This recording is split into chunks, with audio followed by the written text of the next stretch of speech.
இந்த திருவிளையாடல் படம் வந்து நடிகர் திலகம் வந்து சிவபெருமான் வந்தாரு. நம்ம சங்க காலத்துலேருந்து யாருமே சிவபெருமானை பார்த்ததில்ல. சங்க காலத்துல பஞ்சபூதங்களை தான் இறைவனா வழிபட்டுட்டு இருந்தாங்க. அதுக்கப்புறம் நாளடைவுல அவங்களே கல்வெட்டு மூலமா இதுதான் சிவா, இதுதான் இறைவன், இறைவன் சொன்னாங்க. அப்புறம் ராஜா ரவிவர்மா வந்து ஓவியம் மூலமா அ இறைவன சரஸ்வதி இப்படிதான் இருப்பாங்க, லக்ஷ்மின்னு சொல்லிட்டு இருந்தாங்க. ஆனா 1965ஆம் ஆண்டு சிவாஜி கணேசன் ஏன்னா லிங்க வடிவத்துல தான் எங்க பார்த்தாலும் சிவபெருமான் லிங்கமா தான் காட்சி கொடுப்பாரு.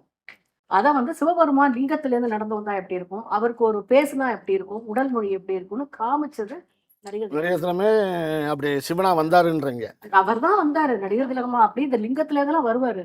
நான்லாம் சின்ன பிள்ளையில பார்க்கும்போது, என்னடா அது லிங்கத்திலேருந்து ஒருத்தர் வருது அப்படி இருக்கும். சோ சிவபெருமான் இப்படிலாம் பேசுவாரா? எங்க அம்மா எல்லாம் பார்த்துட்டு இப்படி இப்படி சாமி கும்பிடுவாங்க. ஆ. கன்னத்தை அடைச்சுக்கிடுவாங்க. நான் சின்ன பிள்ளை எப்போ பார்த்தாலுமே சிவலிங்கமா தான் நம்ம சிவபெருமான பார்த்துருப்போம். அதுக்கு வந்து இப்படி ஒரு ஜடாமுடி வச்சு அது மாதிரிலாம் ரொம்ப யாருமே வரைஞ்சு காமிச்சு அந்த மாதிரிலாம் பண்ணினதில்ல. எங்க குடும்பத்துல நாங்க அப்படி பார்த்ததில்ல. சிவன்னாவே லிங்க வடிவம் தான். சிவபெருமானே அருளும் உருவம் இல்லாதவர் தான். அந்த சிவபெருமானுக்கு ஒரு உருவம் கொடுத்தது எங்க நடிகர் திலகம் தான். அதுல அது மட்டும் பண்ண மாட்டாரு. திடீர்னு பார்த்தா ஒரு புலவரா வருவாரு. பாத்தீங்கன்னா அவருடைய தேஜஸ், காதுல ஒரு பூ வச்சுட்டு அவர் பேசுற விதம் அதெல்லாம் பார்த்து நான்லாம் சொக்கி போய் ஆஹா இது அல்லவா நடிகர் அப்படிலாம் நான் விட்டுருக்கேன். அதுக்கு பாத்தீங்கன்னா அவரு இந்த பாத்திர படைப்பு பாருங்க. ஒவ்வொரு பாத்திர படைப்பு எப்படி இருக்குன்னு சொல்லுங்க. ஒவ்வொரு பாருங்க முதல்ல சிவபெருமான வர்றாரு. அடுத்த காட்சியில வந்து தர்மியோட வரும்போது புலவரா வருவாரு.